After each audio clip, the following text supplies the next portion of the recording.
Like every Monday night, you're checking out Breakfast Soup Raw. Bon appetit, as Don, Tony, and Mish dish out their opinions about the world of pro wrestling, sports, news, and pop culture. Breakfast Soup Raw. Breakfast Soup Raw. And now, your host, Mish and Don Tony. Yes, no hands. Everything automated. I love it. I purposely kept my hands up here to make sure. Oh, that's awesome. Yeah. I know a little campy, a little corny, but it's all good. You know, news and reviews without the hate and the clickbait. Welcome to this edition of Breakfast Soup Raw. And as people saw, it's hosted by Mish and Don Tony. I've had a lot of people say, like, why is it always Don, Tony, and Mish? Why can't it be Mish and Don, Tony? I'm like, you know what? Okay, Mish and Don, Tony. What's going on, Mish? Not much. How you doing, DT? Not bad. Not too bad. Yeah. Why are people making such a big deal that Drew McIntyre lost? How many championships, tag, IC, US, heavyweight, that they have lost non-title matches as a way to have a match on a pay-per-view? Drew McIntyre fought over 30 minutes in a gauntlet match. He went through 4 men, and he couldn't overcome Sheamus. In my opinion, this is how I interpreted tonight. You and I talked about 2 or 3 months ago, Sheamus versus Drew McIntyre, WWE Championship. Sheamus was going to turn way before Keith Lee with his, he's going to turn. But I almost feel like, okay, look, Sheamus, we can't do you versus Drew one-on-one, the chamber. So you know what? We'll have you pin him in non-title on TV to have a little bit of upper hand on this. There's going to be a payoff, though. I don't think that they're going to go through this for no reason at all. You know what I mean? I think that there's absolutely a reason that this is going through. Where do you think that this is going to get a payoff at? I think the payoff for Sheamus was tonight, a win over the champion. Really? That's it? Because Drew McIntyre is going to escape the chamber, in my honest opinion. And WWE is doing everything they can to really cement Drew McIntyre's legacy as a champion. COVID obviously put a huge monkey wrench into it, but Drew McIntyre will go into WrestleMania as the champion, and he will, for the first time, be able to perform in front of a nice size live crowd, 20, 30,000 fans. That'll be the first time he gets to really perform with the title as champion in front of a live crowd. That will be Drew McIntyre's reward for all of this hard work and really trying to make chicken salad a champion. But I almost compare it like if you're hiking in the mountains and you got nothing to drink and you left all of your water and all your stuff in the car and you don't want to hike back 5 hours, and somebody happens to be hiking on the trail and they say, you know what?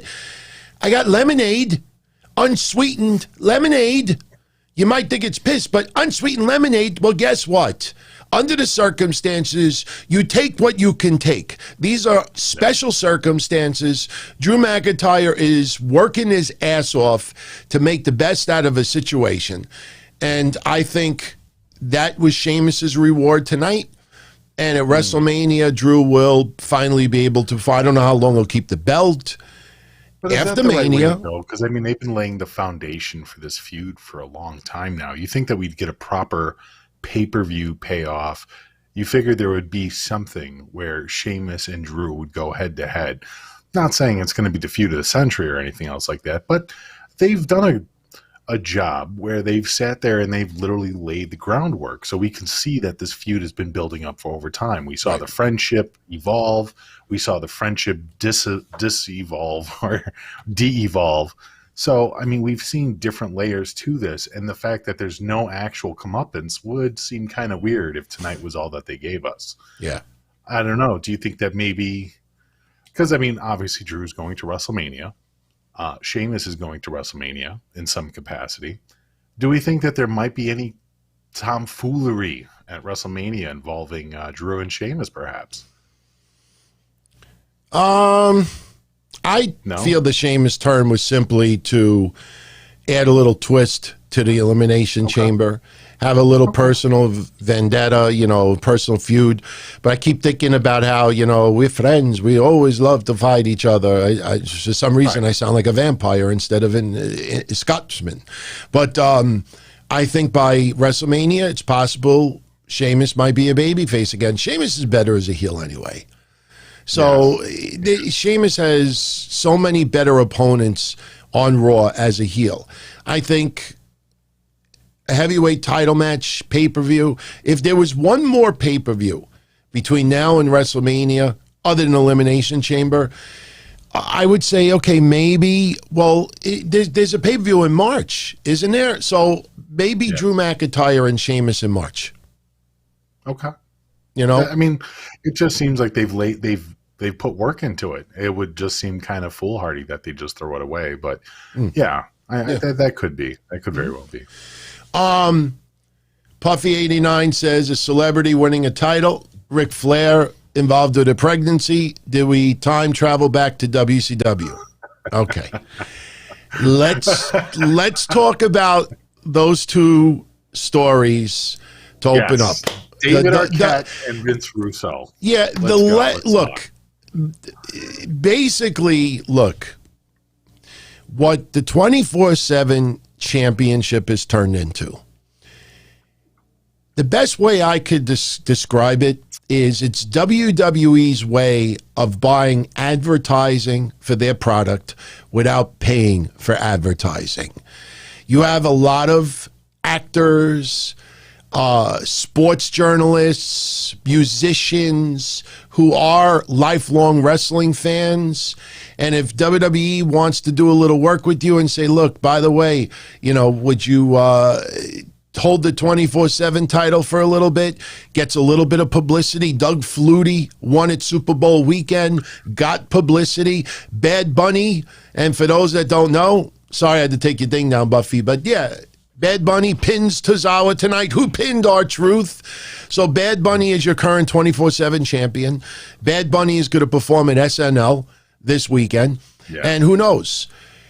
Who's those? Do you think there might be a R-Truth run-in on Bad Bunny on SNL? No. You know what I think is going to happen? I think, who are those two matarazzas that said wrestling was fake when they were doing stuff with Braun Strowman? Who are those two SNL actors? Those assholes that I could not stand. Yeah, I Chat room. Bail us out. Who are those two guys? Nothing against them personally. The Weekend Update guys, yes. Pat, that kind of helps. The Weekend Update guys. Colin, not Kaepernick. Colin Ferguson, was that his name? Colin Ferguson? Yeah. Michael Che. And who's Colin? If it's Ferguson, I'm going to get mad because I don't ever like Colin Jost. Yeah, okay, thank you. Because I was going to how do I know this guy's last name? I never followed him.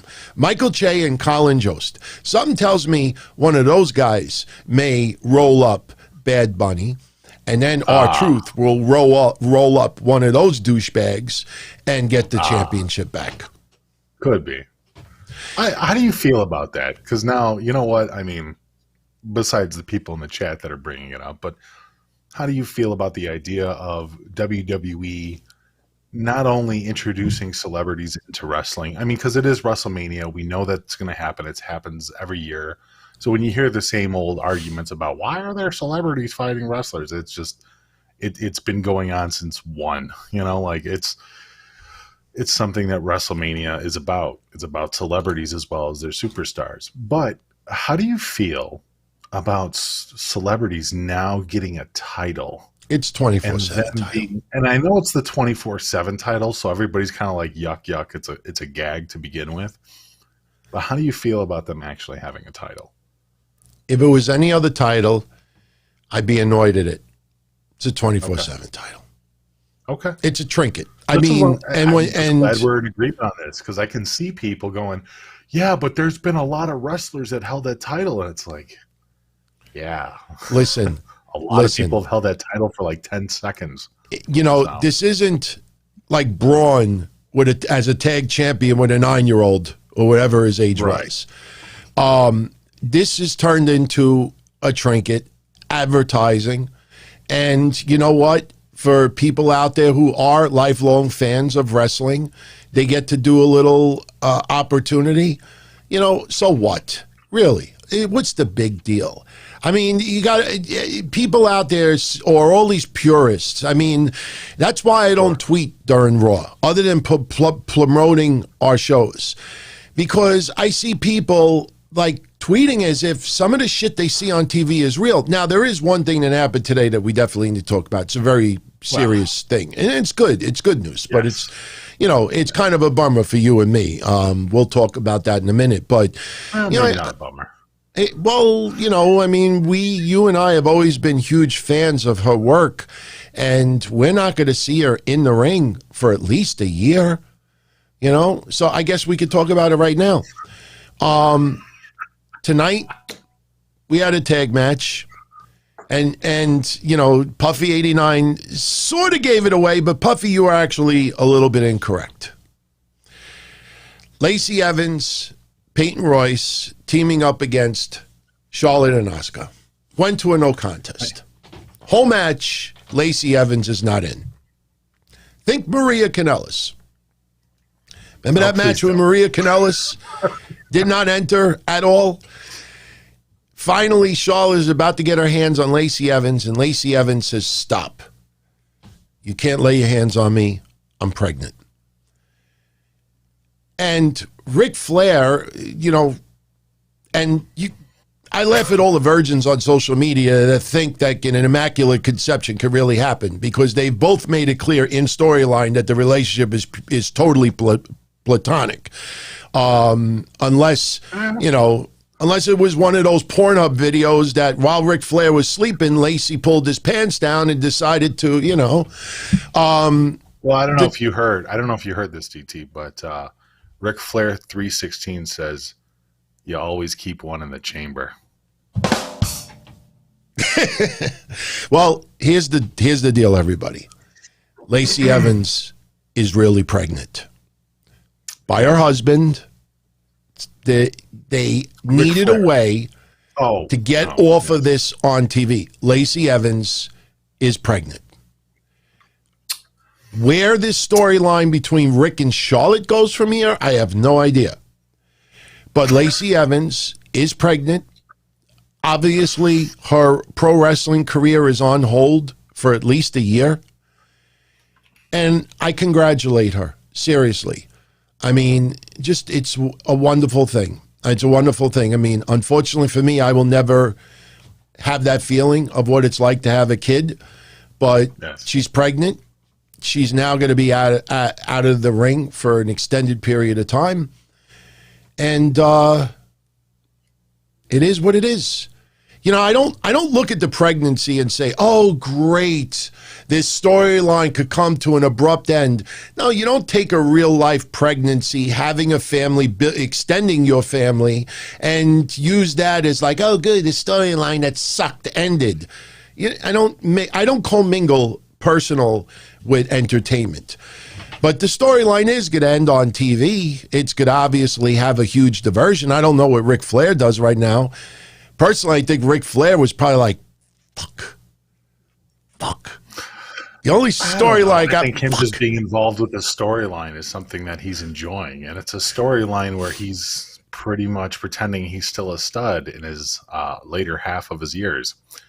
There's nothing wrong with the storyline. It was kind of funny for what it was. I know a lot of people just hate Charlotte, so they were happy that this is all over. But I thought it was interesting for what it was worth, and it gave Lacey some time on air. It gave her some focus, which is one of the things that we've all complained about was, why do you have this woman who's a complete badass and is not hard on the eyes and is an actual good talker? Why do you have her sitting in the back for so long? Finally, she gets a storyline with Charlotte and Ric Flair, and this happens. I'm not saying it's a bad thing, but you know, it's the same kind of thing that comes up before. It's like, man, it's really odd timing because it really felt like this might have turned Lacey. Like, for example, let's play devil's advocate here. If Lacey wasn't pregnant by her husband in real life, where do you think that this story would have ended up?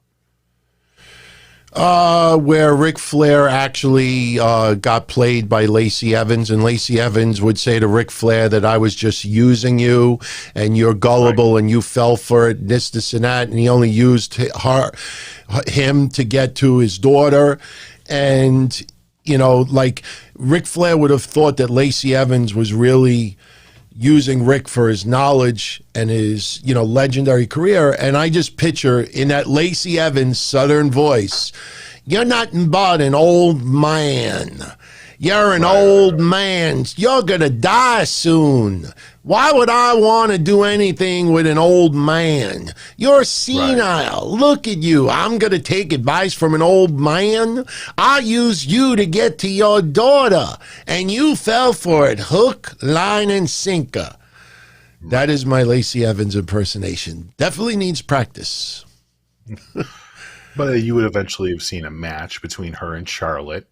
And I don't know if they would have gone the whole rubber band route. They might have. I would have preferred it that you would have gotten at least 3 matches out of Charlotte and Lacey, to which, maybe Charlotte wins the rubber band or not. I'm not sure. But you would have gotten a chance to see her in a bigger feud.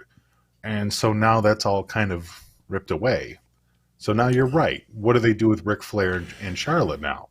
Does Ric Flair just stay off the TV for a year now and just pretend that him and Charlotte are still at odds? Well, how do they play this out? Or do they just forget it and Charlotte just goes on to another physical match and Ric Flair just leaves TV altogether? I think as long as Lacey, first of all, we don't know how many weeks Lacey Evans is pregnant. I'm not saying she's going to get in the ring again, but she's not showing yet. So they can do a few vignettes that are outside the ring that could kind of like end this storyline or make it shift in a totally different direction. They could try to, do something where Ric Flair takes her to the guy, gynecologist, whatever it is. Like, I could see them doing a couple of skits a little bit further. There'll be nothing physical of it, obviously, but I could see even Ric Flair going further, thinking that he's the father, which would be absolutely asinine. And then, Lacey Evans, obviously it would be revealed that it's already been revealed that there is no physical relationship. So, I could see more vignettes being done, but the storyline has got to come to an end. You don't put it on hold for a year. You don't put something like that on hold for a year. Something is going to have to come to a very quick conclusion within the next couple of weeks at the most. Sure. So we will see. By the way, at the opening of the show, I shouted out all of our new members. If you'd like to sign up, just where you see the video where it says join or see perks. And that scroll on the bottom was all members of the family. You look at the memberships, there's different tiers and everything. So I want to give a shout out to them. Much love as always. And we'll get into some more plugs later on. What else has got you thinking about tonight as far as Raw? We talked Drew. We talked the pregnancy. We talked Bunny. Yeah, we talked about the Drew McIntyre stuff and obviously the reaction to him losing to Sheamus. Gosh, what else was really out there? I know we could talk about. Miz kind of denouncing his Elimination Chamber spot. Yeah. What are they going to do with Braun? Well, Braun was just to Braun is wrong. Braun was just to give a little teaser for Friday, because Friday they're doing, I guess, a tag match, and somehow Braun is not in it. They advertise some type of a match, and Braun Strowman, I guess the confrontation with Adam Pearce is that, look, Braun is just coming back from an injury. So I think that they are really easing Braun in very slowly, and I think tonight was simply just to put eyes on what's going to go on Friday. And, we see where it goes as far as Braun Strowman. I think that was just to, tease into Friday. Yeah. That makes sense. No, Soulfly. I understand Braun is on Raw, but I think when Braun said that he's going to cause chaos, would not surprise me if he shows up on SmackDown. Because remember, the last couple of weeks leading into the Royal Rumble, we had wrestlers show up on each brand. So I have a feeling that Braun Strowman is going to show up on SmackDown. I don't think you're going to see Braun Strowman versus Shane McMahon. You want to see that? No, I really don't. And I hope that they don't do that. It would be kind of an odd situation, and there's not enough built up behind it. What, Braun's angry because he didn't get something he wanted, therefore he has to fight Shane McMahon? Stupid. It's a short-sighted match, if anything, but I would never call that a feud. Other interesting thoughts. What about the whole Bliss interrupting? I'm so glad you brought that up. Yeah. I don't know how I felt about that. It's kind of funny that, she took over, the entire Thunderdome and everything else like that. But what does this mean? I mean, obviously we're furthering the feud with her and Wyatt, and I don't know where they're going with this because Edge is back. I thought there might have been a potential for Orton and Edge to go back at it again. Where's Orton sitting with all this? Well, let's get one topic out of the way. Okay.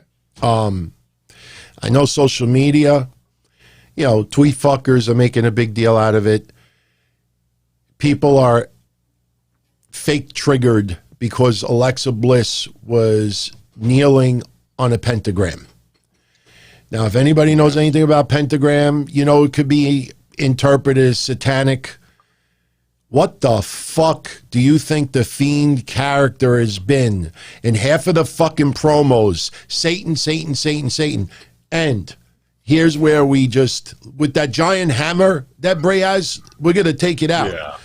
Because the night that Bray Wyatt, or maybe it was with Alexa Bliss, but I think he killed Ramblin' Rabbit, they segued from one video to another, and the pentagram symbol was on the screen. This is not the first time you saw that pentagram, but it's just a sign that Satan is going to return. I know not necessarily Satan, just paganism. I mean, you don't want to directly attach it to Satan. Just say paganism, because there's a lot of paganism that uses pentagrams. Yeah. But yes, I understand what you mean. And yes, people should not be confused that symbol is not necessary. It's not good. I know that a pentagram, the right way up, is supposedly a positive Wiccan thing, but upside down, it's paganism. It's paganism at its finest. It's a cult, like they were saying in the YouTube chat. A lot of things. For people freaking out that Bliss was kneeling on a pentagram is just, it's bullshit. I don't believe any of them. I don't believe any of the people that are watching that are offended at Alexa Bliss kneeling on a pentagram. I don't believe those are real people. Sorry. I don't. It's 2021. That's the scariest thing you've seen in 2021.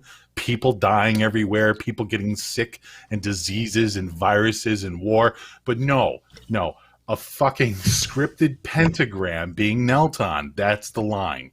That's the ethical and moral breaker, deal breaker. Whatever. Can I do it once?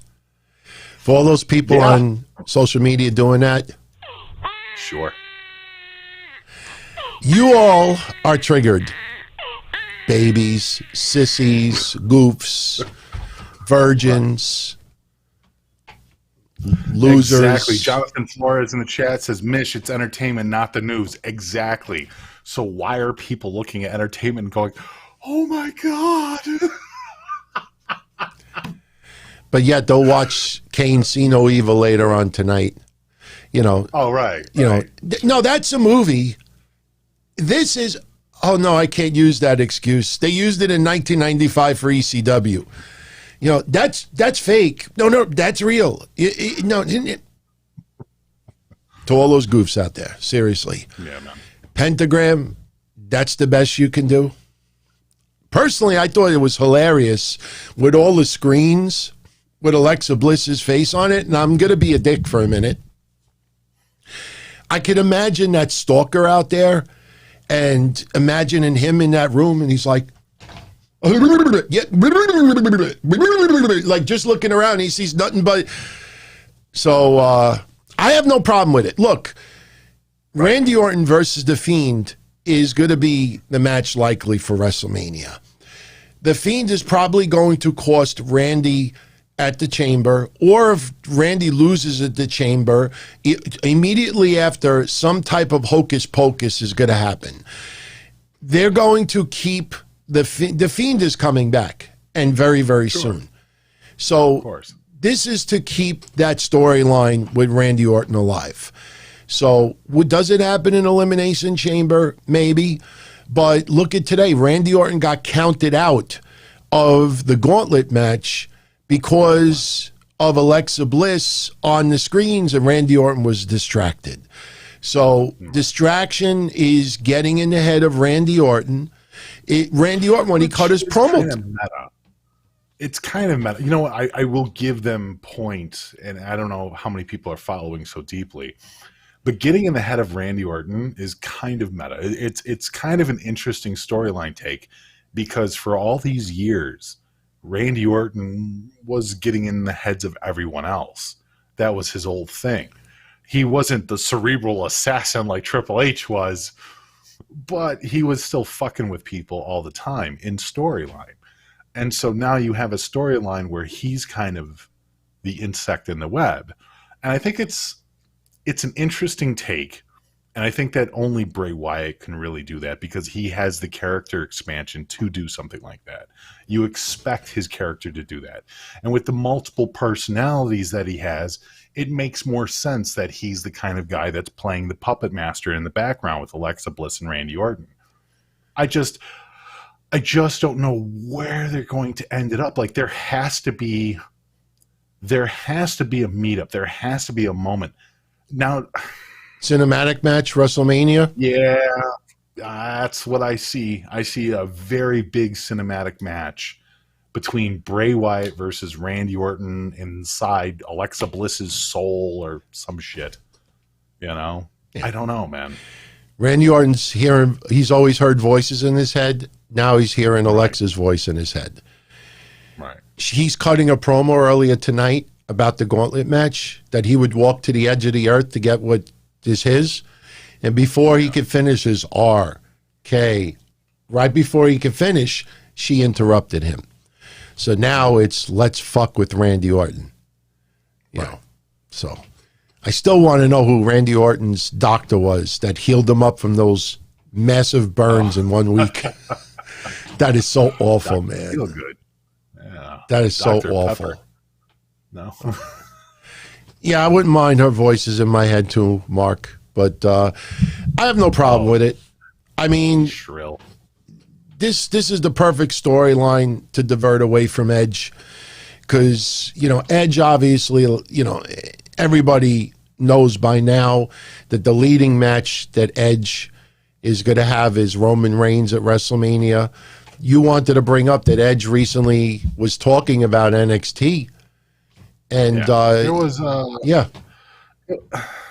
Well, I guess when Triple H revealing that the Royal Rumble winner Edge had been talking to him for about a year, coming back to work in NXT, doing both mic work and in-ring matches. I guess Edge went as far as sending lists to Triple H of the talent that he wanted to work with. And back in the Black and Gold brand, he said, when he made his debut last week, he obviously addressed Finn Balor and Pete Dunne, telling him that he's watching, and he's been watching them before and making a decision on which title he will go at after Mania.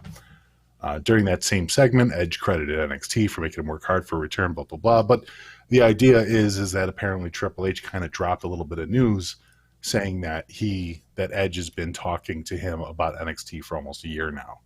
So there might be a premise where Edge might be in NXT one day.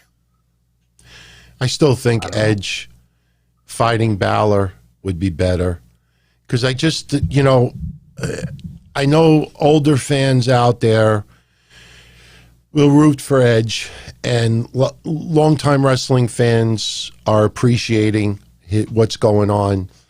But overall, they didn't follow him to NXT when he made that appearance. It's like, what match fits the best? I brought this up last week. You and I talked about it. I mentioned it, I think, on Friday, too. It feels like, especially how they had that confrontation last week with Roman Reigns and the Edge stuff, it almost feels like we're going to see an announcement, next week on SmackDown, Christian returns. And who knows, maybe they give Christian an IC title match, because they did the open challenge Friday, which Shinsuke accepted Big E's open challenge, and obviously we didn't come to a real conclusion, because of Apollo. But I could see possibly Christian answering Big E's open challenge, cutting a promo that the last time he wrestled, other than the Royal Rumble, he won a number one contenders match for that title. So he fights Big E.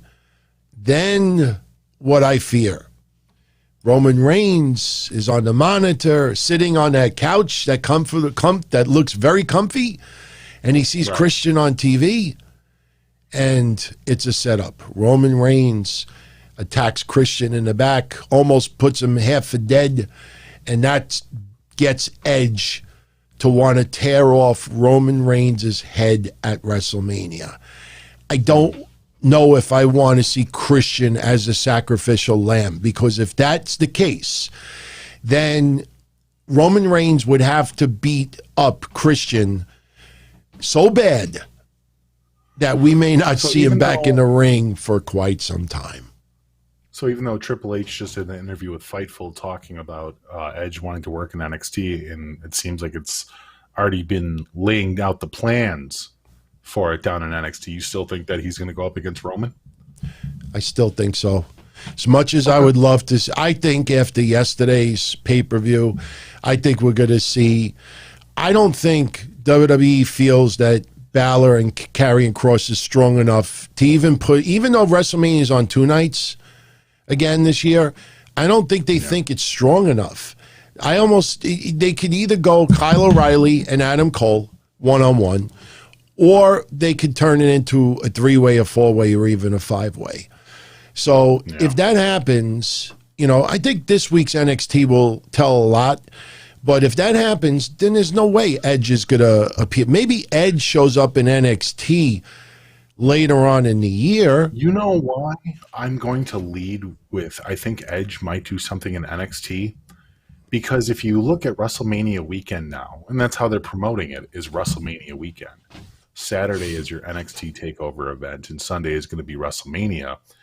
Edge could be the reason to get more people to tune in to NXT TakeOver. I'm looking at it more from the side of, this would be something that WWE would do in order to get more people to pay attention to NXT, perhaps even enjoy the product, just to see Edge versus, some of the NXT talent. And I don't think that's necessarily a bad thing. Edge versus Roman, you're right. There's wheels in that. And I can absolutely see that feud happening.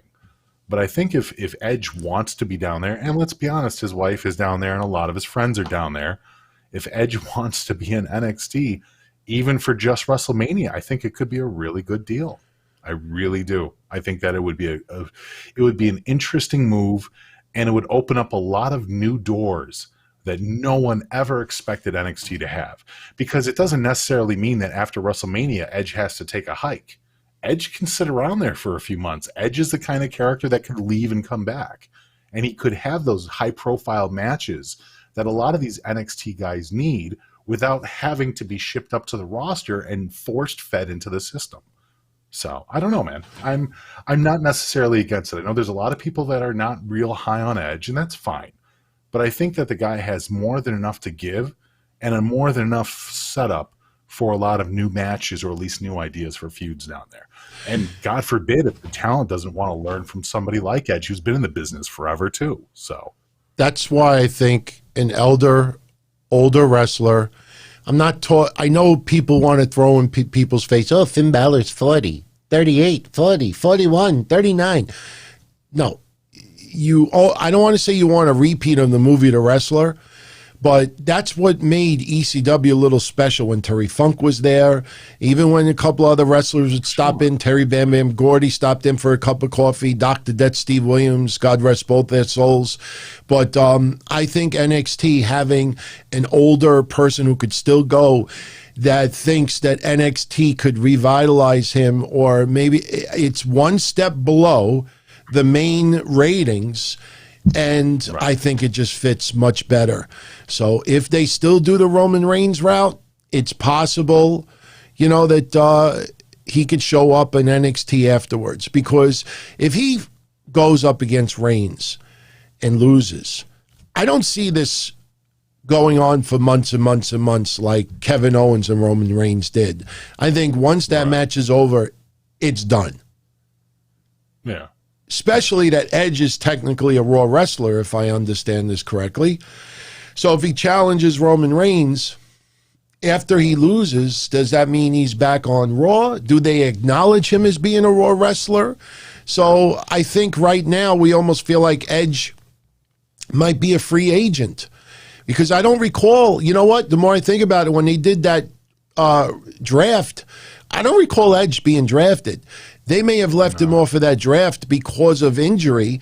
And with that, Edge is technically a free agent. So when Edge is done with Roman Reigns, Edge is still free to sign whoever, wherever he wants to sign with. Maybe he signs with NXT after Roman Reigns. Sure. So somebody thought very good points with you. Devin M. Oh, thank you. Feels your excellent points. So, yeah, we'll see. I mean, look, one thing that we should all be happy about is Edge seems like he's back at 100%.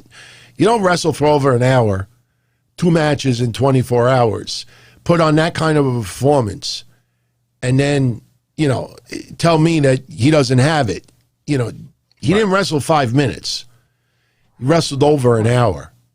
No, the guy's capable. Clearly, the guy is capable. Injuries be damned. The guy is passionate enough, and he's strong-headed enough, and he's obviously capable to go and have these long matches that aren't the drizzling shits. He's not being carried to the back every night, So the idea of Edge working with younger talent, and I don't mean just Balor. I think you can go a lot deeper with Edge than just Balor. I think that would be the real money, is having these matches with a true veteran like Edge, with a lot of these younger talents. I don't think these younger talents, a lot of the people that came up to NXT didn't have these opportunities. Right. So in order to make this opportunity even available for these guys on Wednesday nights, it might be something good. It might completely fall on its fucking face. I have no clue. I'd like to believe that there's a semblance of fan out there that would be interested in watching a guy like Edge wrestle a Karrion Kross, wrestle the younger talent out there, as opposed to just going through the motions with some of the other matches that they've been going on. I mean, I don't know. It's a good storyline too. Yeah, exactly. And you can create new storylines out of it, Yeah. Adam Cole versus Edge could be interesting. Why not? Yeah, I absolutely agree. Thank you, Crazy Cruiserweight. By the way, Cruiserweight, you actually made my intro video for Thursday. Yeah. I'll put the sneak preview online probably tomorrow, but a little surprise. But main event results tonight: T-Bar over Drew Gulak, Jackson Riker over Humberto Carrillo. I think Humberto should go down to NXT. I don't mean it a step down, but what are they doing with Humberto Carrillo? Seriously. Put him in NXT. Lucha House Party were great in NXT recently. Just put Humberto in NXT. Let him feud with Santos Escobar. Maybe it gives Humberto a little bit of an edge that we haven't seen. That I don't know. Just an idea. So I'm just writing down main event. So for those that don't know, and by the way, thank you very much, everyone, and thank you, Mark Oliver. My dad, it's still rough. I mean, he's only a week, 8 or 9 days past surgery. This Thursday, we're getting the second COVID vaccine. And, he doesn't want to pass up that opportunity because it is very difficult to even get the vaccine right now in New York. So we're supposed to get an ice storm tonight, which means, because my brother's in Florida right now for business, not for personal. So tomorrow morning, I got to go to the parents' house, shovel ice. And then Wednesday morning, my dad's got to go back to the heart doctor for a checkup, 10-day checkup. So I got to drive him Wednesday morning. And then Thursday, lunchtime, we get the vaccine, the second shot. And I hear that the side effects suck 10 times worse the second time around. But you know what? He's still here, thank God. And again, everyone who contributed last Friday, I will take pictures of the card. I'm giving it to him tomorrow. I will see him tomorrow. And I already revealed on Friday part of your gift. Got a kick out of it. I don't know if I'm going to play the video online, but we'll talk about that on Thursday. So, but thank you very much, Mark. Off topic, Tyree Jones. Did we hear about Ivani Reyes today? Another Gorilla Glue girl. Did you hear about this? I did see something about it. It's already making the rounds. They did a TikTok video. It's got 75,000 likes and over 10,000 comments. And it's another person where they went to the hospital after applying Gorilla Glue to their hair because their scalp was burning and everything else like that. They went through the same motions as the previous woman did, using olive oil, tea tree oil, coconut oil, everything else like that, and they couldn't get it out. So, and they have a brush stuck to their head. So I don't know, man. I think this is deliberate, man. This is deliberate. No. You think this is deliberate? You think 100% deliberate. Come on, man. This shit's been on the market for having, and you and I talked about it on Patreon last week. You go on Amazon, right, and anybody remember the name of the hairspray that the original one wanted? Yeah. It was on Amazon for $4. Oh, I ran out of this hairspray a month earlier. You mean to tell me you couldn't go on fucking Amazon, $4, and have it shipped Prime to your house for free? Well, no, these people are doing this on purpose, man. Tessica Brown right now, DT, just to inform everybody, has almost $25,000 from GoFundMe. Good for her, man. Seriously, if you could get it and you can manipulate people like that. That's disgusting. No, it's not good, man. $25,000 because you're an idiot and decided to go to Home Depot for your hairspray. You know what's stupid about that? Just think about this for a minute. If you're going to drive to Home Depot, and she's still suing, and supposedly there's rumors still flying around that she might still be suing.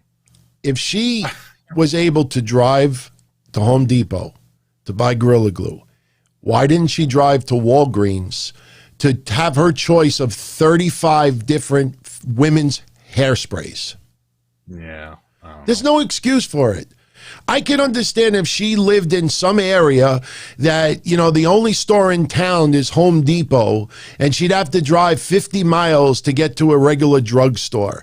There's no excuse. That's somebody who I think was just too lazy to go to the store, wanted to put hairspray on, looked in all the drawers, saw Gorilla Glue, and say, you know what, let me spray a tiny little bit on this. Maybe it could hold my hair into place since I'm too lazy to go to the drugstore. She sprayed it. It got all fucked up. Then she decided to record a video. Then because she won't take responsibility for her own stupidity, she says, you know what, let me fucking blame it on Gorilla Glue. Just like, people without naming any names, people in wrestling who screwed up by misplacing things. And I'm not talking about the AEW title belt, but misplaced things and then blamed it on store chains for their errant ways. And then realized, hey, maybe I can make some money out of this. Set up a GoFundMe and the floodgates opened. So I don't think her original intention was the scam. I thought it was originally stupidity, but now she realizes I can make some money off of this. Look, sure. and we'll move back to wrestling in 1 second. Well, she was actually told that in one of the interviews that she did. There was even the interviewer even said something along the lines of, "You really should be making, money off of this in order to get your medical bills and everything else like that covered." Yeah. So I think she's done beyond that. Yeah. She's at almost 25,000 right now, and that's just from the GoFundMe, not including any anonymous donations that have been made outside of GoFundMe. Yeah. Not any kind of like donations that have been made to her and her family. Yeah. And the other thing too is that there's a lot of misconceptions that Tessica is like an 18-year-old, 19-year-old girl or woman. And it's like, no, she's 40 years old, DT. She's a 40-year-old woman with children and responsibilities and a job. And at some point, she thought to herself, with all these responsibilities and things that she takes care of in her life, that not using hairspray, but using epoxy on her head was a good idea. I'll say this. You ever see America's Funniest Home Videos? Yeah. You see some people doing some really, really stupid things. Sure. Don't tell me that some of those videos aren't staged. Oh, yeah, all the time. Some people, I remember when they would do, who was that guy from that family show, whatever? Who was the host originally for all those Funniest Home Videos? Saget? Bob Saget? Yes. Got to be very careful with my words. Bob Saget. When they would do the finalists and they show the videos and there's always like a little child involved and they put the camera in the crowd and the little child's like, and I'm like, you fucking scammer. Your whole fucking family finagled that video because you used a little kid, because the little kid, everybody, oh, so cute, so cute. The Gorilla Glue girl ended up being nothing different than America's Funniest Home Video. And she's winning a prize. Bob Saget should deliver the GoFundMe check if he's still alive. Anyway. Yeah, Bob Saget's alive. Yeah, Bob Saget's fine. He should. He should. He should even do a cameo video or something. So, yeah, no, I think there was a couple people in the chat. Even Al was saying, no, she's donating all the money to charity, and you go right to her GoFundMe, and it's like she's not donating the money to charity. I wouldn't donate it. I donate to charity a lot, and I wouldn't even donate there. Anyway, a couple of super chats, if you don't mind. Then we'll talk about Raw. Sure. Randy Orton facing Bray Wyatt or Alexa Bliss, or both of them in a mixed tag match at WrestleMania with Rhea Ripley as a tag partner? Rhea Ripley is not going to be in this. I think Rhea Ripley versus Asuka versus Charlotte is your Mania match. Especially now with that Lacey Evans storyline. They have to get out of that storyline quickly. That leaves Asuka with no opponent. Right.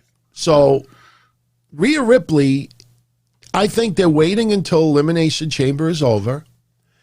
Then Rhea Ripley will make her dramatic debut, technically, on Raw. And there'll be a confrontation. And you could, look, you all could picture this. We've seen it a million times over the years. You'll see Asuka come out, nobody ready for Asuka. And then Rhea Ripley's musical hit. Then Rhea Ripley will say 2 or 3 sentences to Asuka that she should be next in line. And then all of a sudden you'll hear, dun, dun, dun, dun, dun, dun. And then Charlotte will come out and she'll say the queen has arrived and she'll talk 2 or 3 sentences. And then you may get Peyton Royce, and then you may get someone else, and then you might get Adam Pearce that says, "Yo, we'll do a gauntlet match or something tonight to determine Asuka's opponent." Or that's what they're gonna do. That's what they're gonna do, in my opinion. That seems like it. Yeah. Yeah, I think we got 2. Wait, you twice about Avani Reyes? Oh, no, I think that's just a faux pas. I think that's a little faux pas. So, anyway, before we get to Raw, anything you want to say about Tom Cole? I didn't mean to put you on the spot like that. Yeah, I mean, it's a tragedy that anybody is suffering mentally to the point where they take their own life. I don't know the reasons why he took his own life, but his brother kind of came out and put it directly on WWE's shoulders. I don't know. It's difficult to sit there and discern this because this is after the fact. You know, this case has been running around for over a decade now. It's a weird predicament, especially in hindsight. You know, because hindsight is 2020. It's weird how this has gone without any resolution, and now the ultimate resolution has taken place, and he took his own life. I'm not sure how I feel about it overall. I mean, other than the fact that I feel bad that he was brought to that point, but I don't know if his brother is saying that because he loves his brother or if he's saying it because he wants somebody to blame. Yeah. See, none of us out there know what was the breaking point. Right. Did what happened to him in the 80s, was that a contributory?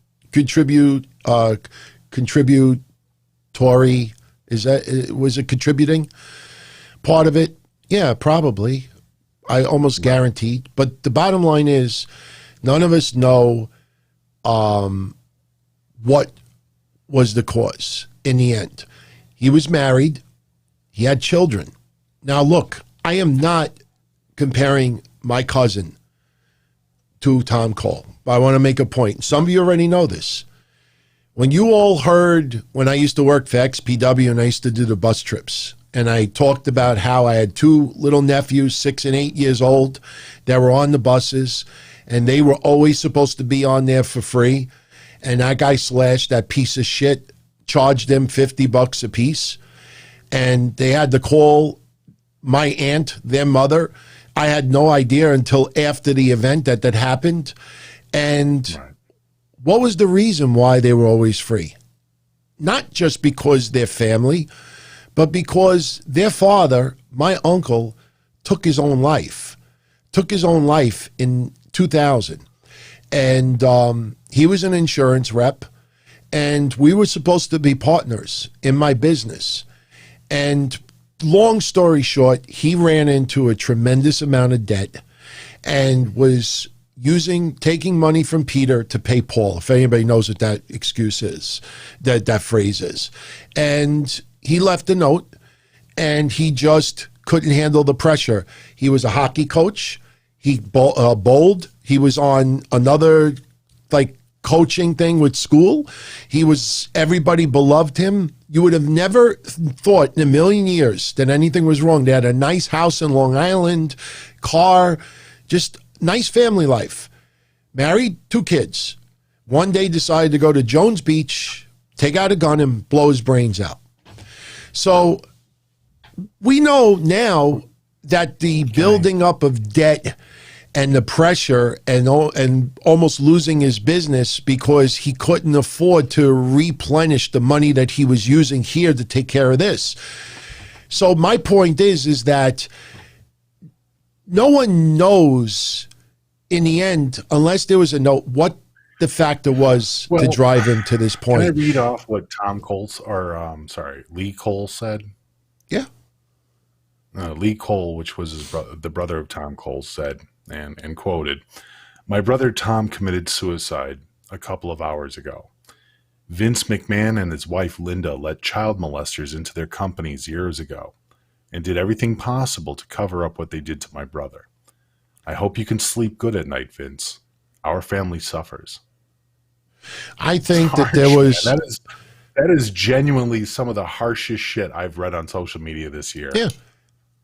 Look, that's somebody that's beyond hurt. That's somebody that's very upset. This is how I take it. Okay. The whole family has had a bitter hatred for Vince McMahon and Linda McMahon since this all happened. You know, what a lot of people don't know is after they settled, He sued. He got 2 years back pay. He even tried to get a job back at the WWF, and they're like, no, we don't want you anywhere near us. If anybody remembers the Donahue episode in 1992 where Dave Meltzer was on, if you go back and you watch that episode, for one quick second, if anybody's ever watched Phil Donahue from the 80s, during people that are talking, they'll show for a second like the crowd. You'll see random people in the crowd, they'll show some reactions. If you go back and you watch Donahue, it's about a half an hour in, you will see them pan the crowd, and for 1 second, you see Miss Elizabeth sitting in the crowd. She was never introduced on camera. No one even realized that she was there. It's that quick. But if you pause it and you frame it slowly, you will see Miss Elizabeth sitting in the crowd with everybody else. Who is sitting right next to Miss Elizabeth? Tom Cole. Who is sitting a couple of seats down from Tom Cole? Linda McMahon. 1992. So the point is that there is so much that we don't know, that anybody out there assuming this. The only reason why I don't say anything negative about Lee Cole at all is because one side of me says, all right, like the Benoit family, you gotta have some closure. Blaming WWF is their closure. And although WWF, what happened, may have not been what brought them over the edge, it started the downward spiral.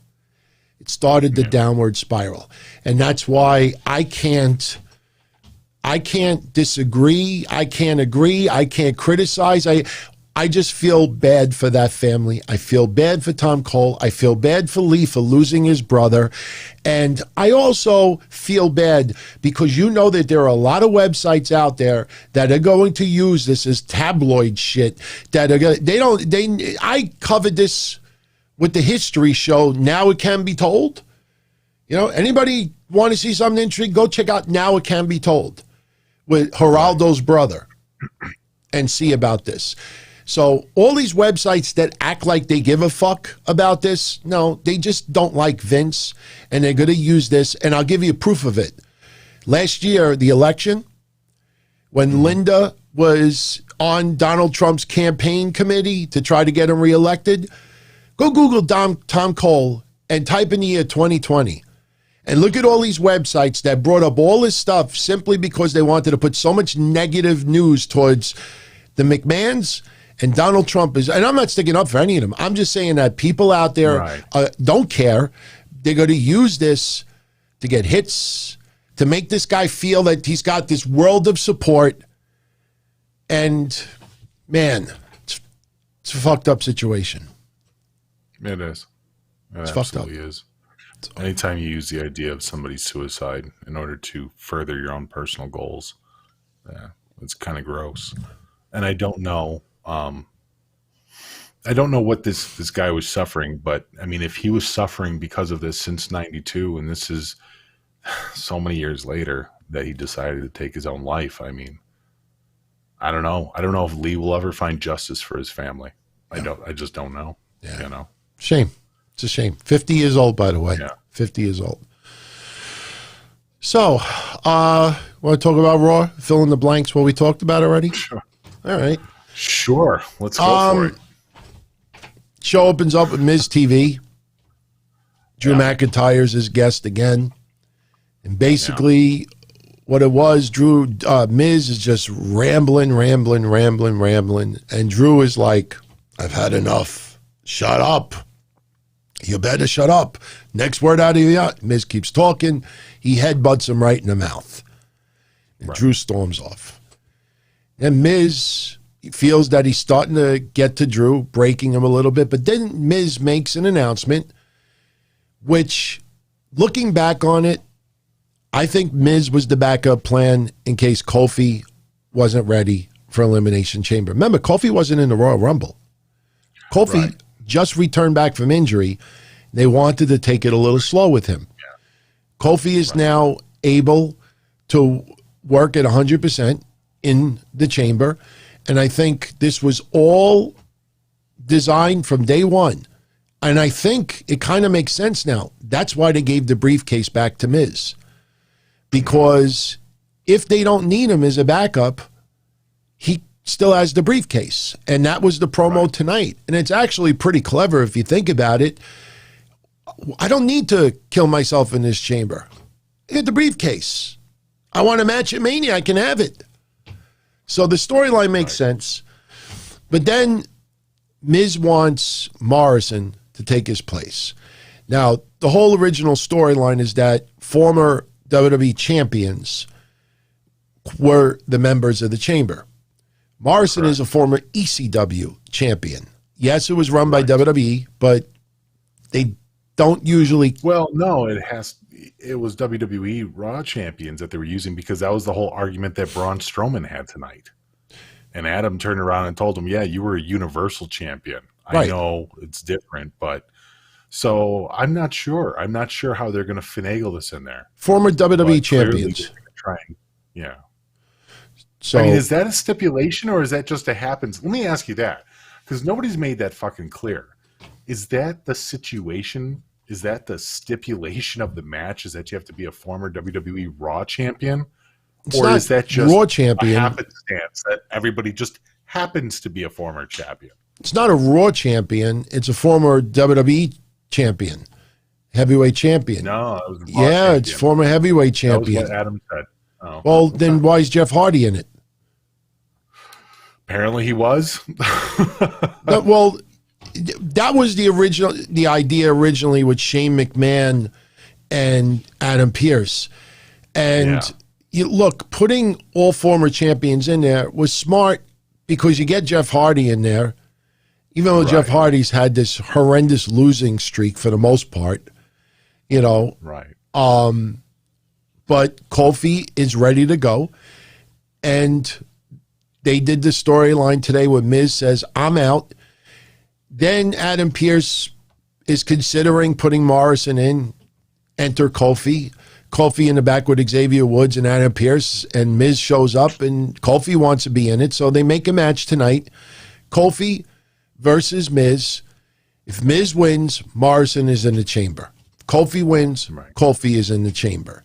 And then at the end tonight, we had a gauntlet match, and obviously the winner of, and that would have been funny, because if Miz would have defeated Kofi, would Miz have still been in the gauntlet match tonight? Because the whole idea of him stepping away is to not be in the chamber and not be in it. Would he have had to fight in the gauntlet in order for Morrison to get the spot? Doesn't matter. It's happenstance because Kofi ended up beating Miz. So now Kofi is in the chamber. Big upgrade. There's no real reason that Braun couldn't even vie for a spot in there versus someone else, versus Morrison on a match before Elimination Chamber. They can really open up that last slot where Miz was to almost anybody if it doesn't even really matter if there's a champion in there or not. Because if the championship or having a WWE championship is not part of the stipulation, then why not have anybody in there? You know what I'm saying? Like, it kind of opens up the door. So, you know, there's no reason why Braun doesn't show up at the chamber anyway and just start tearing walls down like chamber pieces. I mean, it almost feels like he should show up on SmackDown and pose the threat again. And then if he doesn't get what he wants going into the chamber, I could picture during that match, Braun showing up, ripping the side of the chamber off or something.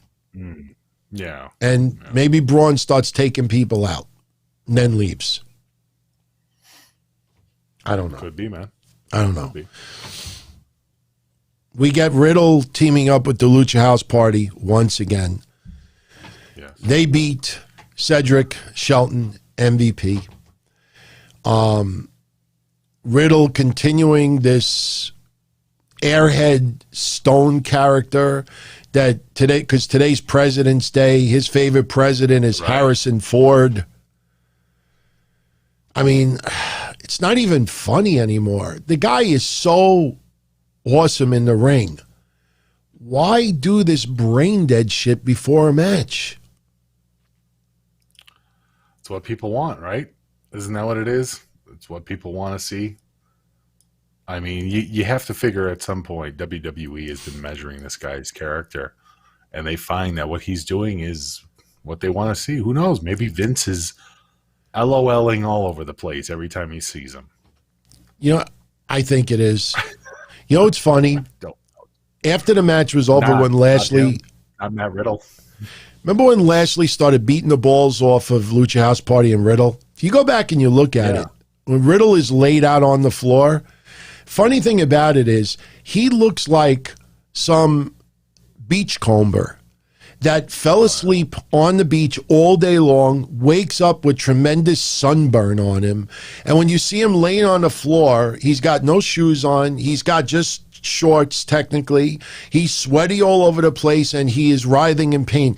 He looks like someone who lives on the beach and surfs and woke up with a whole crazy amount of sunburn. He looks like, I don't mean this in a bad way, but he looks like a stoned up beach bum. Mm-hmm. I think that's the only reason why they do that. That's what he is. Yeah. That's literally what he is. Yeah. He's a stoner. And that's something that they've made public since day one. I mean, that's what they made public in NXT. You know, he's a stoner. Yeah. By the way, everyone, as we always ask, if you're enjoying the show, I greatly appreciate it if you smash that like button. The more you do it, the more you're helping us, the more you're telling YouTube that you're enjoying the show. They, in return, will let others know about the show, and they'll be notified. They'll get it on recommendations. And I think down the line, if we don't get that support, I think we'll just sit like this until the likes hit like certain numbers. I would never do that, but I actually have watched some podcasters do that. They're like, hey, we only have 1/5. Serious? Yeah, I watched the show not too long ago. I think it was vidIQ. I think it was one of them. And they were like, we got like 700 people tuning in and we only have 100 likes. We're not going to continue the show until we have half the likes. And the guy actually stood there like this for about 2-3 minutes. And you just watch the likes going up, up, up, up, up, up, up. So. Must be nice. By the way, tomorrow, Young Rock, NBC, are you watching it? I'll see. I'll probably give it a watch. You know, I'm not exactly sure that they're planning on going with it. So, I mean, I don't know if it's kind of weird because the preview that they showed tonight, it looked like it was half a biopic and half a comedy. So I'm not really sure what they're doing with it. But yeah, I'll totally watch the debut episode, the pilot, you know. It reminds me, what was that show called with Chris Rock when he was young? Everybody Hates Chris. Everybody Hates Chris. That's the vibe that I've had from day one. It gives me the Everybody Hates Chris vibe. I don't know if anybody else has that vibe, but that's exactly how I feel going into this. I don't know if it'll end up being that way, but I tell you, the previews, I agree with you, James. They look pretty good. Yeah, it looks fine. Yeah. I mean, we'll see after the first episode whether we like it or not. I mean, my God. It's as simple as that. What time is it on? What time is it on tomorrow? It's probably like 8 o'clock. I can't see it being later than that. Okay. Yeah. Anyone out there know exactly what time? And they made it known that if you miss it tomorrow, the following day it'll be on Peacock. So you literally could watch it the next day on the Peacock channel. So there's not going to be no week delay before it's on there. So chat room, anybody know what time it airs tomorrow? Because I definitely want to check it out. Definitely would love to talk about it later this week. And by the way, we have the chamber this Sunday, do predictions on Friday. Super will be doing your predictions, I guess, Thursday, right? Yeah, we're doing our predictions on Thursday, correct? Okay, all right. It's on at 3:16. No. Jamie forcing a shout out right now. He's doing his best impersonation of Riddle. Sergio says 7 p.m. Phil, the promoter, says 8 p.m. Eastern. So Sergio, I think, is Central Time. So yeah, 8 p.m. Eastern, 7 Central. Very good. Yeah. So So Riddle and Lucha House Party, they beat the Hurt Business. I don't know if they're going to set up a match ultimately with Cedric and Shelton versus the Lucha House Party. It certainly feels that way. But after the match, Lashley comes out, destroys everybody. Right. Lashley looking good in that red suit, man. We talked about it last week. We wouldn't mind seeing Lashley versus Drew next month. Yeah, I'd be okay with it. If he's keeping up this savage character, if he's on this just bender of beating the shit out of everyone, I'm okay with that. A guy Lashley's size, it shouldn't have taken him years to get to this point. This is the character he should have been for a while. You're literally in a fight sport, one or the other. You should always be. If you're as big as Bobby Lashley, why are you taking shit from people a half of your size? You know what I mean? He should have been crushing heads for a long time now. It's, I saw recently, I think Lashley just did an interview. I think it might have been TV Guide or something, but he just did an interview and he said he wants Keith Lee in the Hurt Business. Good. That would be interesting. Could you imagine? Wow. That'd be a sick tag team. Keith Lee and Bobby Lashley working as a tag team, that's fucking scary. That is scary, man. And I know Keith Lee has this demure about himself, but at the same time, both of those guys can move. And it's believable that both of those guys could hurt their opponents. And both of those guys would look good with gold. But we'll see. That's an interesting idea, but we'll see.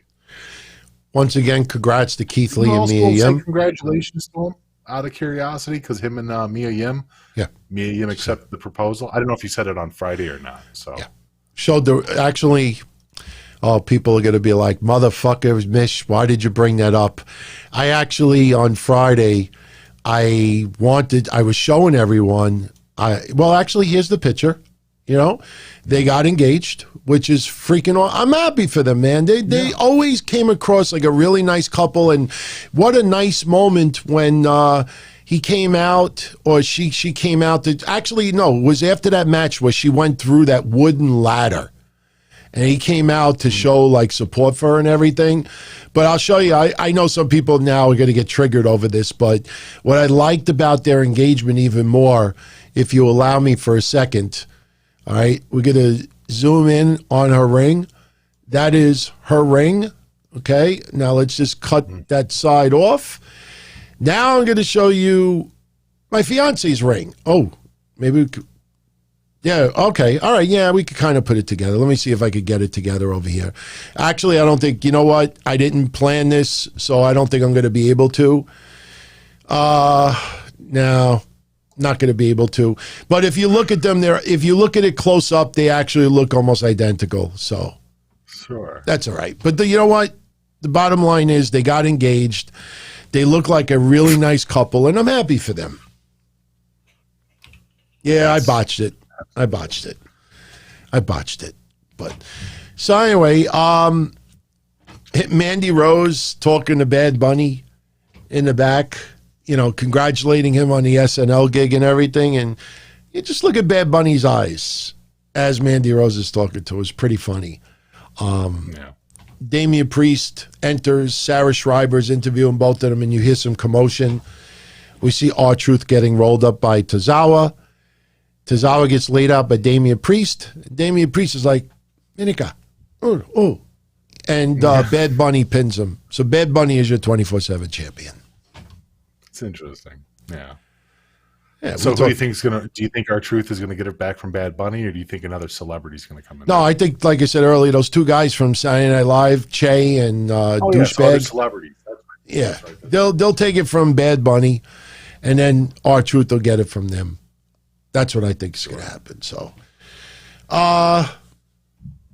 the tag match that we talked about earlier, Lacey, Peyton Royce versus Asuka, and Charlotte goes to a no contest. Lacey doesn't enter the ring. She does the Maria Kanellis, and then she reveals she's pregnant. And as we said earlier, she really is pregnant. So match ends in a no contest. Ric Flair acting like he's the father. Whatever. Anything you want to add from what we said earlier? I mean, I know people don't like Charlotte, and they don't like there's a lot of people that don't like the story, but it's funny, man.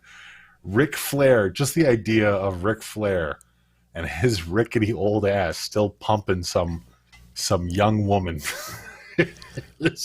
is hilarious to me. I don't know. I'm sorry. Maybe it's just because he's trying to get Space Mountain up one more time.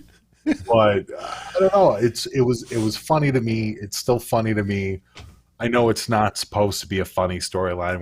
We're all supposed to feel bad for Charlotte. You know, we're all supposed to hate Lacey, but I don't know, dude. It was entertaining to me.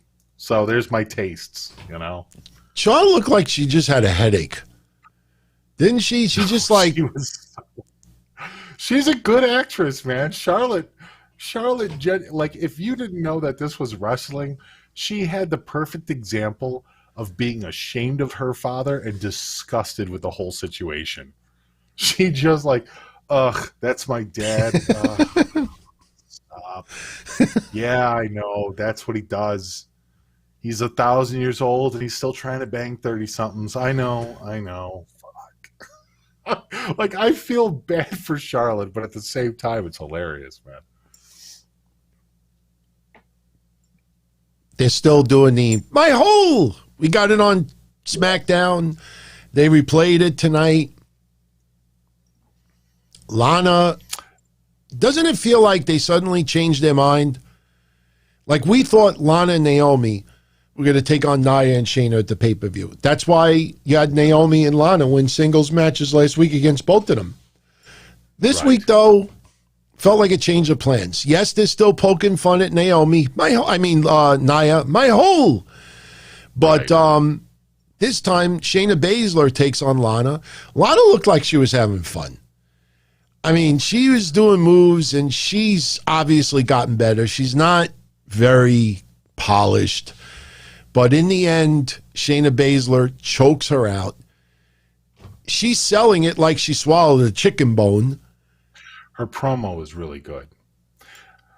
Lana's promo tonight was almost part shoot when she was acknowledging her shortcomings in the ring and acknowledging her shortcomings as a superstar.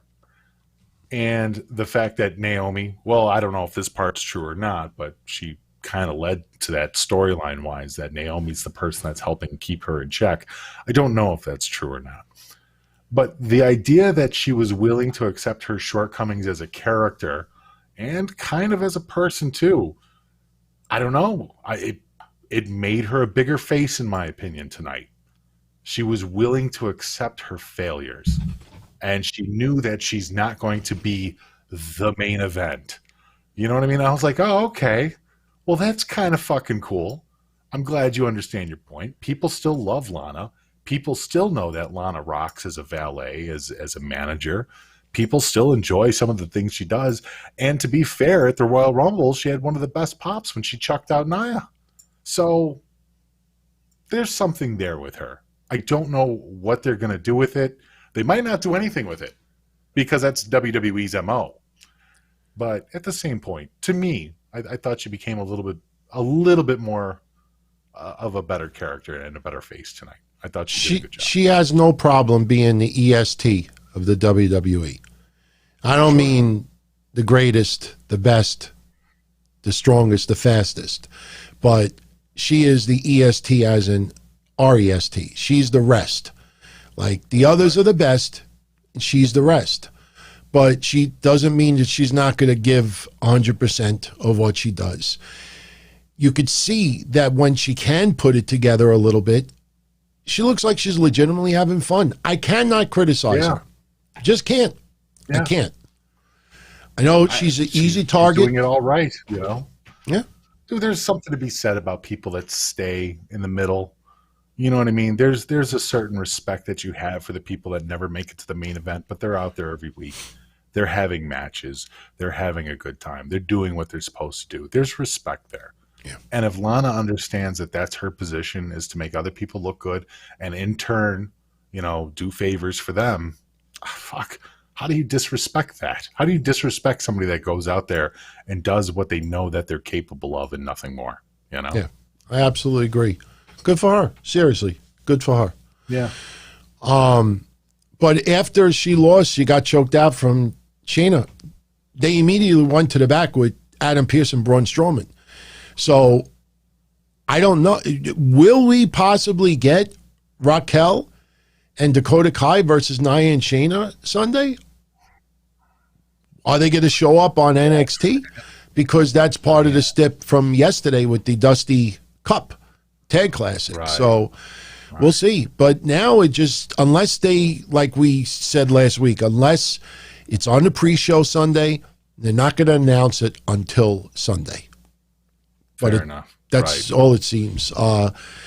Adam Pearce with the confrontation with Braun in the back. We'll see what happens. Personally, I think Braun has to show up on SmackDown and threaten disarray if he doesn't get what he wants. Obviously, he won't cross paths with the tribal chief, but I think it's almost guaranteed Braun will be at Elimination Chamber. He's going to get involved somewhere. What do you think? I think it's a potential, I mean, like you said, I think that his potential, though, might not be involved in the match itself, but it might be something along the lines of him attacking people outside the Elimination Chamber, him causing problems outside of it, maybe even causing somebody to lose lose the chamber, from something that he does.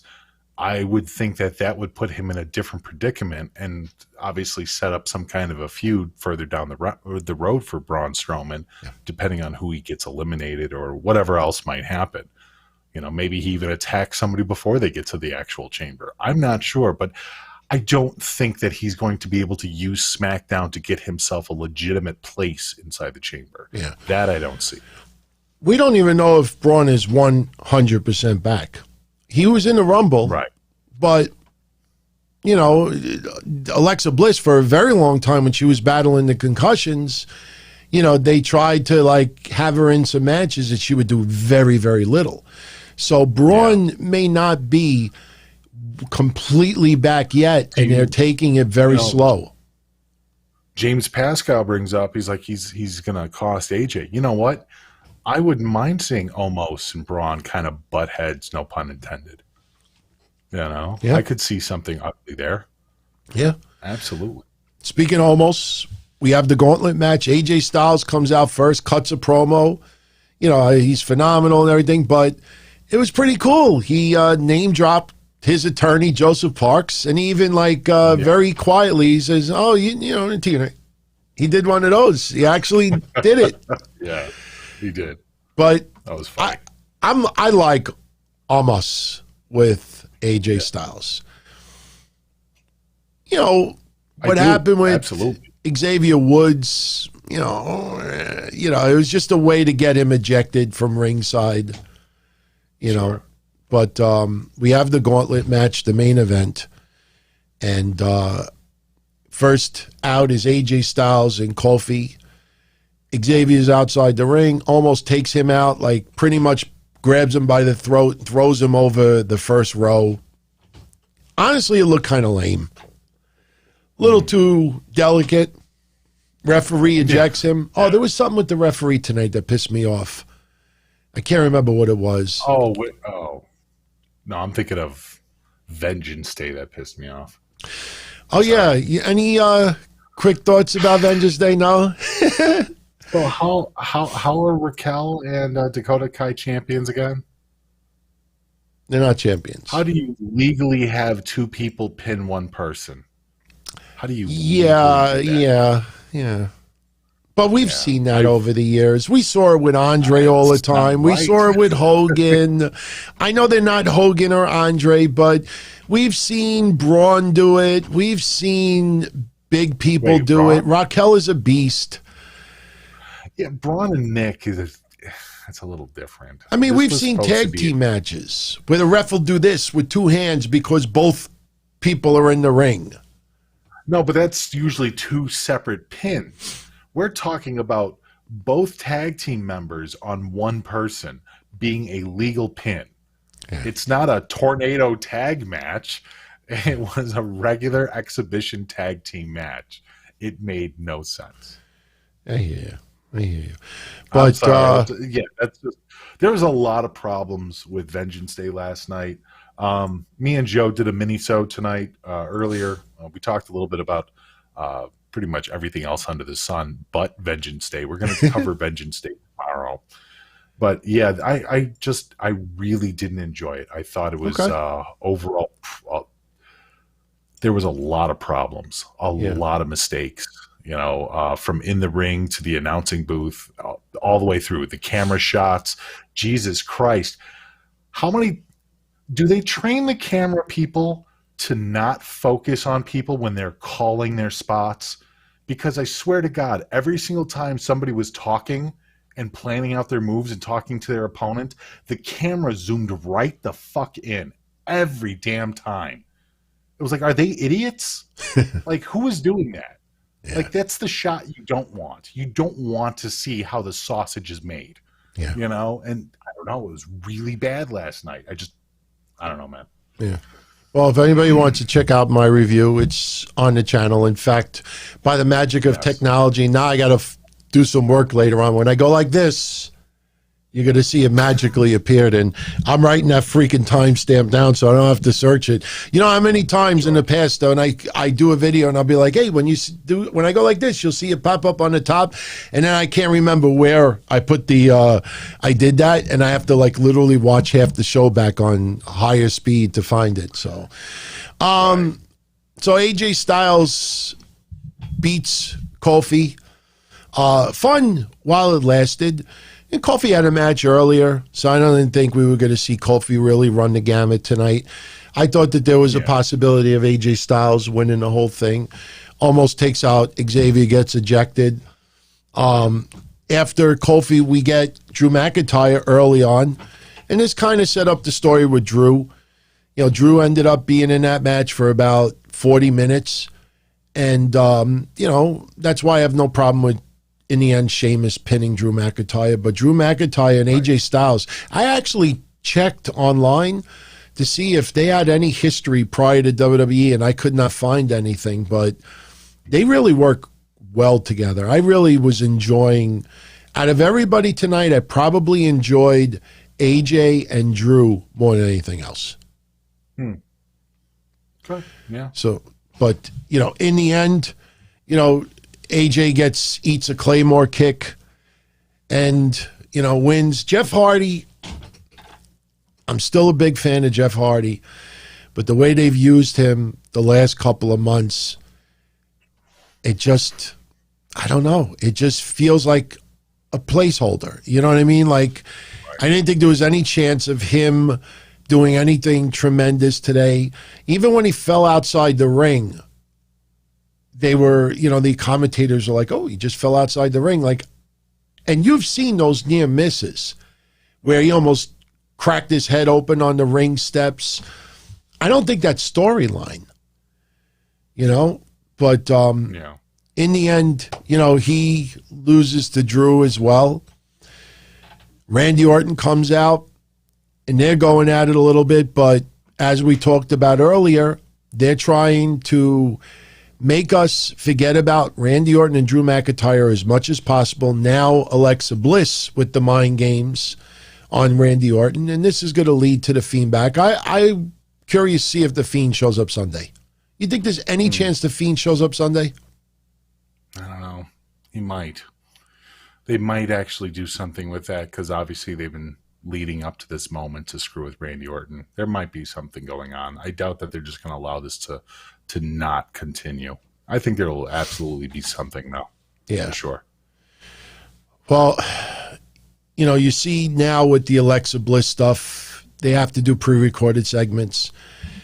Enjoy it while it lasted, everybody, because those commercial breaks and coming back wearing a different outfit and the makeup is different, that's all coming to an end very, very soon because you're going to have live fans at Mania.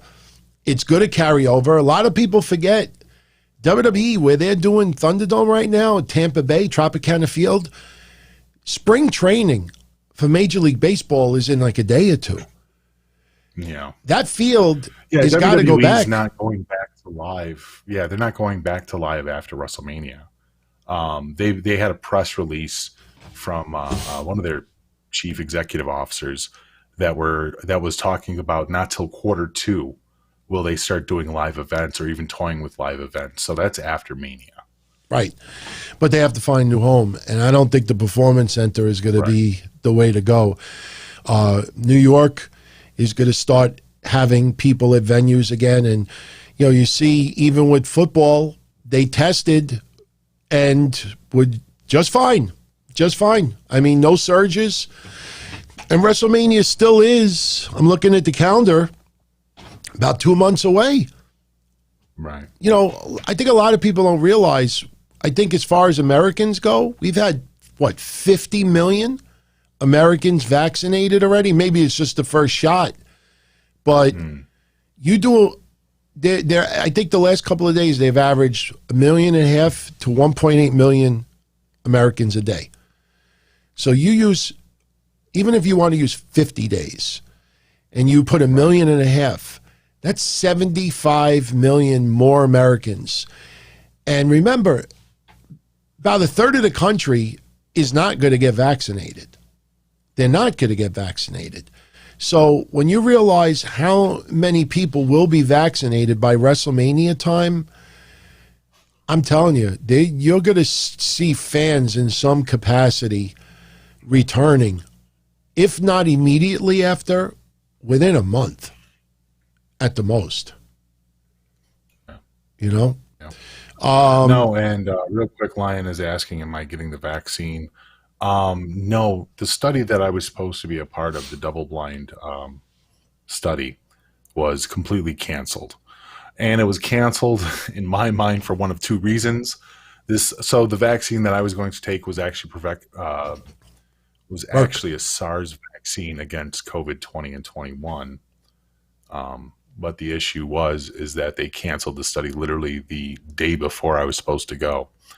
And the whole study is canceled. It wasn't just the meeting. The whole study was canceled. So that either means that A, the vaccine didn't work, and people that were actually vaccinated still got sick with COVID with the vaccine, or the scary one, B, there were too many deaths. Right. So it's one or the other. Yeah. You know, too many people died from the actual test. So, okay. Want to give a special shout out to Doug Eaton. Doug, you know, we talked about it recently. I admitted a week or so ago I avoided the topic because it's very, very sad. You know, our thoughts are with you and your family on the passing of your mom. You know, as I told you, you know, she's not gone. She continues her legacy through you. You know, that's the one thing. When my grandmother passed in 91, this is almost 30 years later. My grandmother passed in 91. She's the one that got me into wrestling. I was closer to her than my own parents at the time, and everybody knows my relationship with my family now. But the one thing that I kept thinking to myself back then was, I'm going to continue my grandmother's legacy, her kindness, her snarky, you know, sense of humor, a lot of little things. And I swear on my family, I'm not making this up. I have relatives. I have an Aunt Joyce, and you all see her once. I will shoot a little video. You'll get a kick out of her. She's like Blanche from the Golden Girls. If anybody remembers that character, that's her. But I'll say certain things, or I'll do certain things, and she'll just say to me, she says, that's your grandmother talking. To this day, 30 years later. So she's not gone. You will see her again, you know? And believe me when I tell you, if the relationship you had with her is anything that I think it was, and I know it was based on what you've shown me and I've seen, you know, she wants you to smile. She wants you to be happy, and she doesn't want you to be down. Because it's like my family. They see us upset, they get upset. They see us worried, they get worried. You know, so keep her legacy alive. You know, carry on her legacy. People will know. People will know. So, oh yeah, Jamie, my grandmother was a huge Hulk Hogan fan. Biggest Hulkamaniac. Now, everyone out there has got to remember, we're talking 1991 is when she died. This was way before Hogan, WCW. This was right around the time with Slaughter, with Turn and Turncoat. So, she never even saw Hogan admitting to steroid use and all that. She lived vicariously through Hogan. So, yeah, so much love, much love. Yes. So just to finish up Raw, Randy Orton, as we said earlier, gets counted out of the ring. He's outside the ring, and the lights start going out. Instead of hearing Bray Wyatt's laugh, we hear Alexa Bliss's laugh, and she's all over the screens. And Randy Orton gets rattled for a little bit. Ref counts him out. Right. By the way, I don't want to backtrack, but I got to mention this.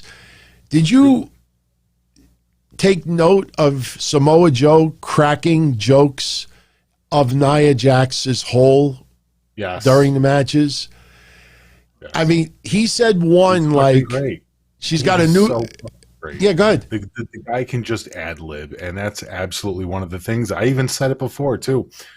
It's going to be an ongoing joke for WWE for a while. Nia is not going to shake that.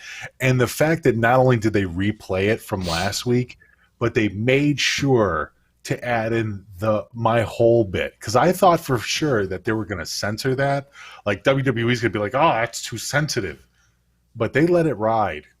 And I'm like, oh, Vince loves this. Vince is sitting in the back somewhere with a fucking bottle of Cialis just getting off on how stupid this was. And Samoa Joe cracking jokes makes it even better. So whole new arsenal. Whole new arsenal. It's like whole. So many word play on the word whole. It was funny, man. Exactly. Tell you, Samoa Joe, man, what a difference. I think back 10 years ago or so, we get tribal cock, Yeah. Yeah, he's, you know what? It's funny, too, because when he came into WWE, when he was in NXT and he came up to WWE and stuff like that, I think a lot of people weren't sure how to take him. And then he started developing his character, and he had some great feuds, obviously, with AJ. And then he was taken out by injury. And he picked up the commentator gear. And I think a lot of us thought, oh, this is cute for a little while. When's Samoa Joe going to return to the ring? And maybe in a selfish way, and I'm going to say this, but maybe I don't want him to return to the ring. Maybe I think he's one of the few good things on commentary that we actually have now. So I don't know, man. If he eventually returns to the ring, good for him. But at the same time, the guy's funny. The guy cracks jokes. He's got Speaking jokes. of little funny and good on the mic and cracking jokes, what do you think of LA Knight signed by WWE? Oh, I don't know. I think she's going to do okay for herself, right? Taya Valkyrie? Yeah. Yeah. What do you all think about LA Knight? I think he's going to do good. I got the Doc. Oh, sorry. Go ahead. No, I was going to say yesterday I got that Doc Hendricks vibe. Like, I don't know if he's just going to be, what are they actually going to have him do? I think he's going to return to the ring, but I almost feel like they may see him more in a managerial role or something. I mean, it's way too early to tell, but I'm thinking to myself, he may not do what exactly we all think he's going to do. So we'll see. We'll see. I thought he did good yesterday. I know a lot of people don't like him when he cuts his promos similar to The Rock. We've all talked about that before. Yeah. That'll get tweaked. WWE is the right people to tweak him. Yeah, I'm a little heartbroken. That's all I got to say. You really want to know how I feel? I'm a little heartbroken because it's just another coffin nail. That's all it is. And look, I understand that people are happy that he's in WWE, and I'm happy for him too, that he's getting paid and he's going to have an opportunity to do really well for himself. But there are people that are absolutely overjoyed that this is going to kill the NWA. Yeah, Eli Drake was a big part of NWA. Do you know how many people rubbed it in my face that he's in WWE? They rubbed it in my face They're like, see, fuck Billy Corgan and fuck the NWA. It's going down. It's gone now, Mish. It's like, I don't know. Like, what do you want me to say? Why would anybody want less promotions? Why would anybody want less access for more wrestlers to get paid? You know, if anything, it's a sad day, but I digress. I hope he does well at WWE. Yeah. So, just to wrap up tonight's show and Raw. So Randy Orton, you know, the mind games. Now he thinks Fiend is really coming back. Alexa Bliss getting in his head. He gets counted out. Sheamus comes out. And they have a nice little brawl. You know, I mean, they are very close, obviously, and they wanted to work a program with each other. They got a few minutes of it tonight. Early on, Sheamus getting the upper hand, and you know, I don't. What was that referee? Was that wasn't Jack Doan? But whatever. Drew, can you go? Can you go? And he's like, and the ref is like, can you go? And I'm like, do you read fucking sign language? He's doing this, but Sheamus beating the balls out of Drew, back and forth match. But in the end, Sheamus gets the win, hits him with the bro kick, and then Sheamus taunting Drew on the mic. I just pinned the World Heavyweight Champion or the WWE Champion, and this Sheamus has no chance Sunday. No chance. No. So that's how we go off the air. I didn't think it was that bad of a Raw.